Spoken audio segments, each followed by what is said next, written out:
আলাইকুম রহমতুল্লাহি ওবরকাতুহু।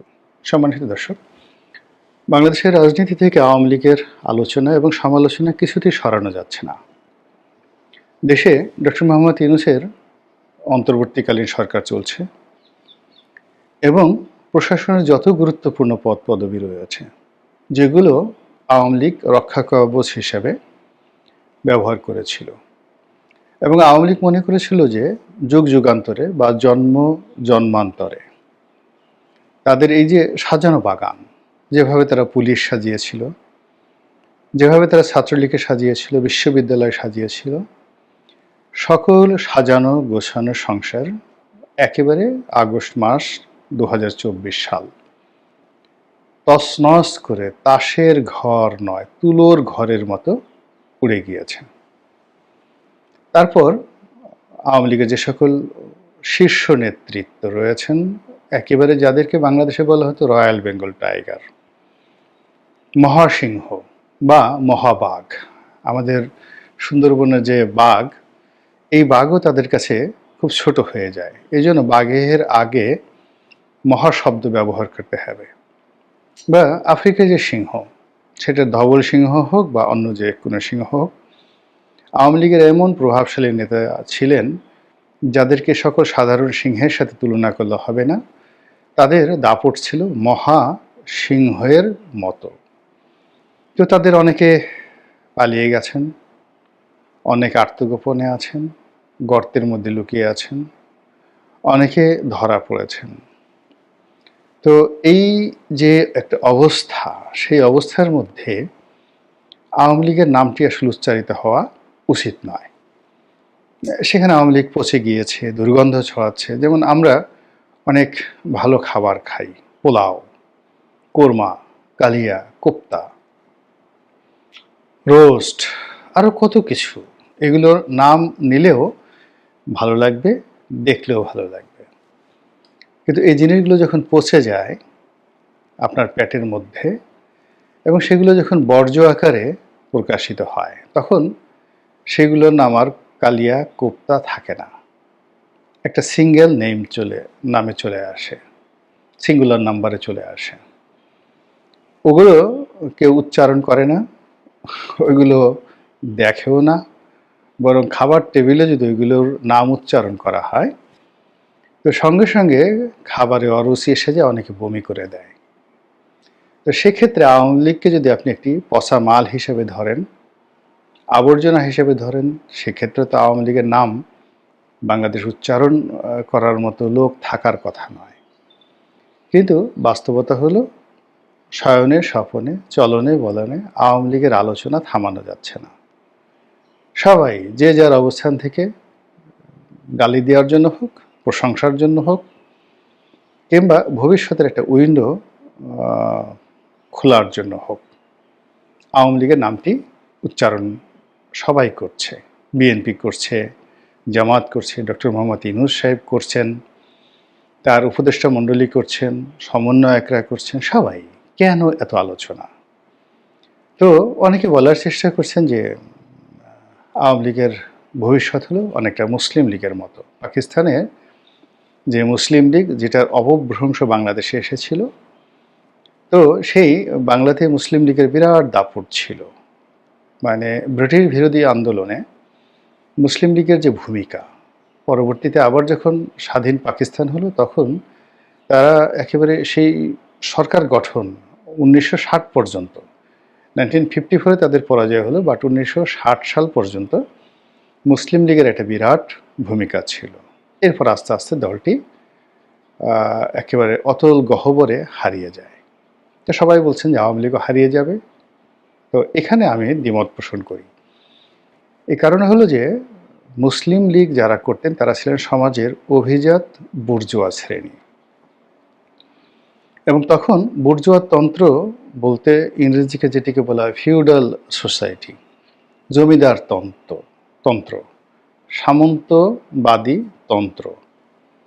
এখন ব্রিটিশ সরকার, তারও আগে মুঘলরা, তারও আগে সুলতানি জমানায় আমাদের এই সমাজে জায়গিরদার, জমিদার, সুবেদার এ সকল পদ তৈরি করা হতো। এবং তারা সরকারের এজেন্ট রূপে, প্রতিনিধি রূপে তারা খাজনা কালেকশন করত এবং সকল ভূমি, জায়গায় সম্পত্তি মূলত সেগুলোর উপর তাদের একটা কর্তৃত্ব ছিল এবং এই কর্তৃত্বটা ব্রিটিশ জামানাতে এসে বলতে গেলে এমন করে দেওয়া হয় জমিদারদের উপর যে জমির উপরে আগে যেভাবে প্রজাদের সত্ত্ব ছিল, কিন্তু ব্রিটিশ জামানাতে এসে জমির সত্ত্বটা চলে আসে জমিদারদের উপর।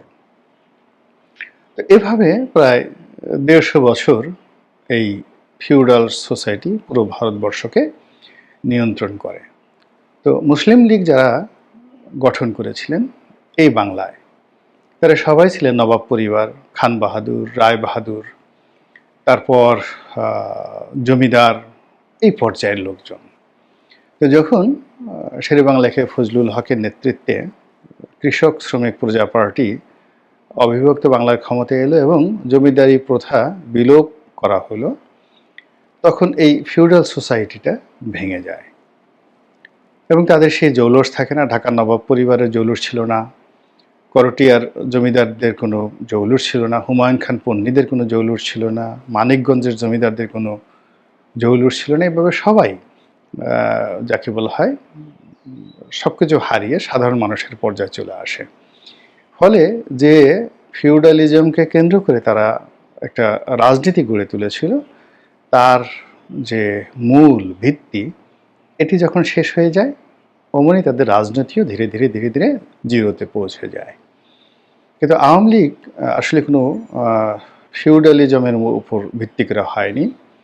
আওয়ামী লীগ হয়েছিল ফিউডালিজমের একেবারে বিপরীত, সাধারণ মানুষকে কেন্দ্র করে রাজনীতি, অসহায় দরিদ্র শ্রেণীর মানুষকে নিয়ে। তো বিএনপি বা অন্য যে দলগুলো, বা বিএনপি বিশেষ করে, তারা আওয়ামী লীগের বাইরে গিয়ে মধ্যবিত্ত, উচ্চ মধ্যবিত্ত, শিক্ষিত, সম্ভ্রান্ত অনেকটা মুসলিম লীগ ধাঁচের যে বাংলাদেশি সংস্করণ, সেটি তারা করেছে।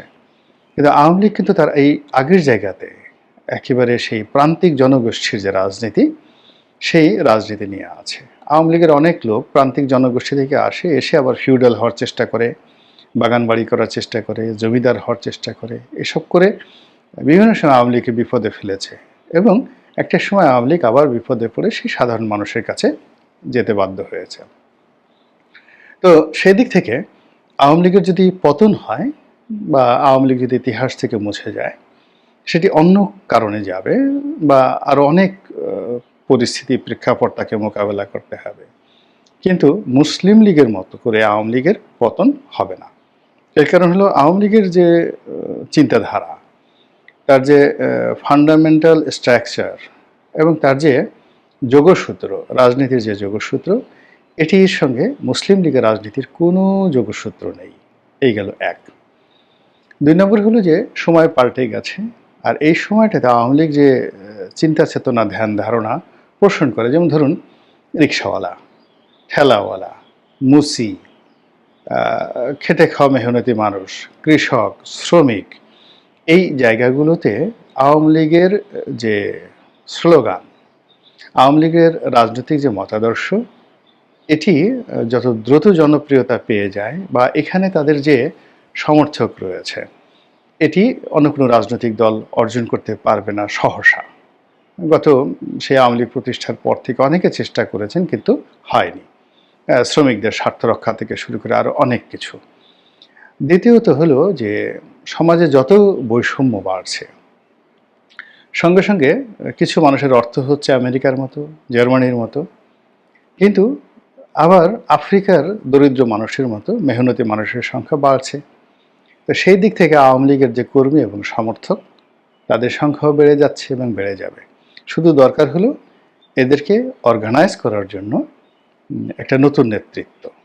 এবং যেহেতু তারা ক্লাসিফাইড রাজনীতি করে, নট ইউনিফাইড, একটা নির্দিষ্ট শ্রেণী গোত্রকে তারা রিপ্রেজেন্ট করে, ইউনিফাইড না, বরং বিএনপি অনেকটা ইউনিফাইড, সার্বজনীন রাজনীতি। জামাত কিন্তু ক্লাসিফাইড। তো তারপরে যাকে বলা হয় আমাদের যে কমিউনিস্ট পার্টিগুলো রয়েছে, তারাও ক্লাসিফাইড। আওয়ামী লীগ এরকম একটা ক্লাসিফাইড রাজনৈতিক দল। তো তার ক্লাসটা যতদিন না পর্যন্ত বিলীন হয়ে যাবে, ততদিন পর্যন্ত এদের রাজনীতি বিলীন হবে না।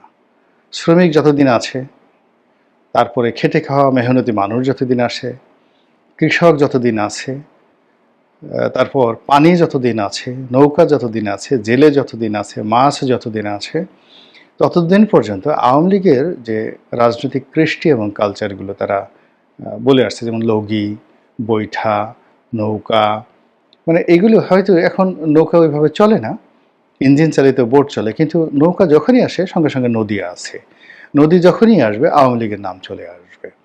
আবার সেখানে মেহনতি মানুষদের যে প্রতিচ্ছবি, সেই প্রতিচ্ছবি, যেমন বিএনপির ধান, এখন ধান যখন আসে তখন এখানে একটা ফিউডাল সোসাইটি চলে আসবে। ধানের মালিককে, এখানে ধানের মালিক কৃষক সাধারণত হয় না, কৃষক মেহনত করে, চাষাবাদ করে যারা আওয়ামী লীগ, আর ধান সেই কৃষকের কাছ থেকে যারা কিনে নেয়, ফড়িয়া জমা করে, আড়তদার, ব্যবসা করে, চালকল মালিক, আবার চালকল মালিকদেরকে যারা নিয়ন্ত্রণ করে তারা সমাজের বিশাল কিছু। তো কাজেই তাদের যে ধান, এই ধানটি মূলত ফিউডাল সোসাইটির একটা বৈশিষ্ট্য। এই জিনিসগুলো বুঝতে হবে। তো এইভাবে আওয়ামী লীগ যে তার রাজনীতি, সেই রাজনীতিতে এখন অন্যায় হয়েছে, ভুল হয়েছে, গুনাহ হয়েছে, পাপ হয়েছে, এ সবগুলো মুছে যাবে। এর কারণ হলো গরিব মানুষ বেশি দিন এগুলো মনে রাখে না। আর ধনী যারা আছে তারা গরিব মানুষ যখন সামনে চলে আসে তখন ধনীরা খুব ভয় পেয়ে যায়। নর্মালি ধনীরা সবসময় শাসন করে গরিবদেরকে, কিন্তু গরিবরা যদি একবার সামনে চলে আসে ধনীরা মুহূর্তের মধ্যে ভয় পেয়ে যায়। তো সেই দিক থেকে আওয়ামী লীগের রাজনীতি মুসলিম লীগের মতো হবে না। আর যেহেতু সমাজের যে বৈষম্য এটা দূর হচ্ছে না, রাজনীতিটা সার্বজনীন করা যাচ্ছে না, কাজেই ওই যে আমরা গ্রিক সাহিত্যে বা গ্রিক উপকথাতে বা গ্রিক ম্যাথোলজি যেটাকে বলি, সেখানে ফিনিক্স পাখির যে গল্প, সে বারবার জন্ম নেয়, পুনর্জন্ম নেয়, পুনর্বার মহাশক্তি নিয়ে ফিরে আসে।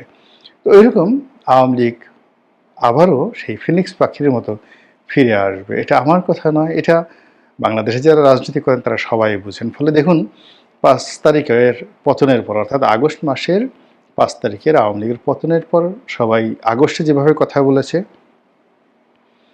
সেপ্টেম্বর মাসে এসে তাদের কথার তেজ ধাস কমে গেছে।